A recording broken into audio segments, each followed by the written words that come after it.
तो दोस्तों इस वीडियो को शुरू करने से पहले मैं एक चीज़ कहना चाहूँगा कि हमारे जो लेजेंडरी इंडस्ट्रियलिस्ट थे रतन टाटा सर, वो अब हमारे बीच में नहीं रहे। बट लेकिन ना, इन्होंने इंडिया को टाटा मोटर्स दिया था और ऑटोमोबाइल इंडस्ट्री में इन्होंने ना इंडिया का काफ़ी ज़्यादा स्टैंड बढ़ाया था, लेजेंडरी कार्स को इंट्रोड्यूस किया था। एंड टाटा मोटर्स बहुत ज़्यादा ना आज के टाइम में क्या है ना, गाड़ियाँ बहुत अच्छे नंबर्स में सेल करता है।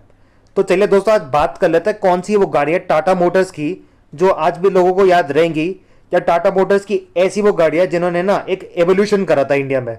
तो चलिए दोस्तों बात कर लेते हैं टाटा की उन गाड़ियों के बारे में। तो सबसे पहले जो लिस्ट में गाड़ी आती है ना, वो है टाटा की इंडिका, जो कि टाटा की पहली ऐसी गाड़ी थी जो कि डीजल इंजन के साथ आती थी। एंड फर्स्ट हैचबैक भी कहते थे इसे, जो डीजल के साथ आती थी। एंड रतन टाटा सर का ड्रीम प्रोजेक्ट था इंडिया को एक फैमिली गाड़ी प्रोवाइड करके देना जो अच्छी माइलेज दे और अच्छी स्पेस भी दे।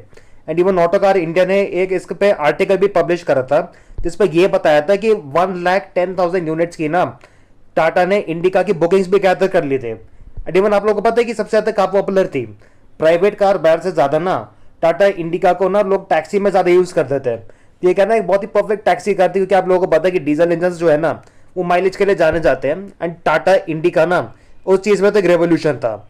माइट भी कितनी भी प्रॉब्लम्स आई हो, टाटा को लॉसेस में भी जाना हो या फोर्ड तक भी पहुंचना हो, बट स्टिल टाटा इंडिका एक रेवोल्यूशन था स्टिल इंडियन ऑटोमोबाइल इंडस्ट्री में, कि एटलीस्ट टाटा ने एक अटेम्प्ट किया था कि इंडिया को फैमिली कार प्रोवाइड कर सके। तो इसलिए मैं कहता हूँ कि टाटा की इंडिका एक लेजेंडरी गाड़ी थी।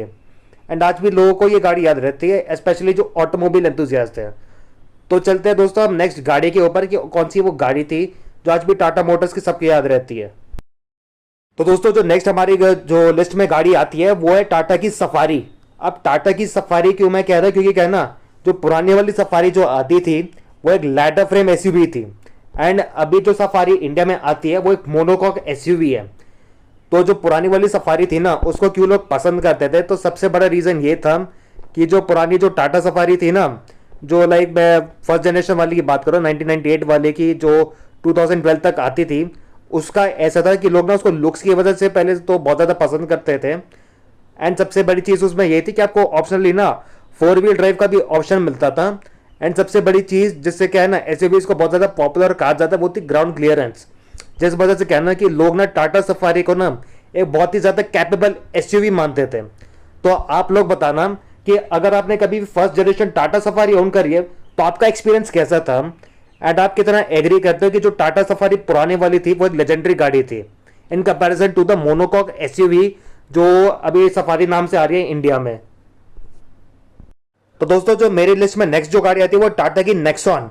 अब नेक्सॉन को इंक्लूड करने का सबसे बड़ा रीजन मेरा ये है इसकी 5 स्टार सेफ्टी रेटिंग, क्योंकि आमतौर पे आप लोगों ने देखा होगा कि जो ऑल्ट्रोज है, हैरियर है, सफारी है, इनको 5 स्टार रेटिंग मिली है एनकैप से। बट टाटा की जो नेक्सॉन थी ना, ये पहली गाड़ी थी टाटा मोटर्स की तरफ से जिसको 5 स्टार एनकैप रेटिंग मिली थी। एंड जब नेक्सॉन का इनिशियली टेस्ट हुआ था ना 2017 में, तो ऐसा होता है कि इसको 4 स्टार पहले ग्लोबल एनकैप से रेटिंग मिली थी, बट बाद में जब इसको दोबारा टेस्ट करा गया ना तो इसको 5 स्टार रेटिंग मिली थी ग्लोबल एनकैप की तरफ से सेफ्टी में। एंड सबसे बड़ी चीज़ ये थी कि जब ना नेक्सॉन का रोल ओवर होता था ना, तो ऐसी भी वीडियो सामने आई है कि टाटा नेक्सॉन ने ना काफ़ी सारे पैसेंजर्स की जान बचाई है एंड पैसेंजर्स में सेफली बाहर आते थे। तो नेक्सॉन में सेफ्टी में एक लेगेसी थी जो आप कह सकते हो। तो यही मेरा एक रीज़न था कि मैंने क्यों टाटा नेक्सॉन को इंक्लूड करा था इस लिस्ट में। तो चलते हैं दोस्तों हमारी लिस्ट की सबसे नेक्स्ट गाड़ी की तरफ। तो दोस्तों अगर मैं बात करूं अपनी लिस्ट की सबसे लास्ट गाड़ी की ना, तो इस लिस्ट में आती है टाटा की नैनो। क्योंकि जो टाटा की नैनो थी ना वो रतन टाटा सर का ना एक ड्रीम प्रोजेक्ट था। एंड इस ड्रीम प्रोजेक्ट का ये एम था, ये ऑब्जेक्टिव था कि जो इंडियन मिडिल क्लास है ना उसको सबसे ना एक अफोर्डेबल गाड़ी प्रोवाइड कर सके।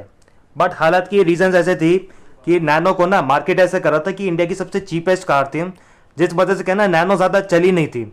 बट लेकिन क्या है ना नैनो फिर भी एक लेजेंडरी गाड़ी इसलिए थे क्योंकि क्या है ना ये रतन टाटा सर का एक अटेम्प्ट था कि हम इंडिया को ना एक चीपेस्ट गाड़ी प्रोवाइड करके दे सके एक बजट में, ताकि जो इंडिया की मिडिल क्लास जो स्कूटर्स पे घूमती थी या 2 व्हीलर्स पे घूमती थी उनको उसी बजट में गाड़ी मिल सके।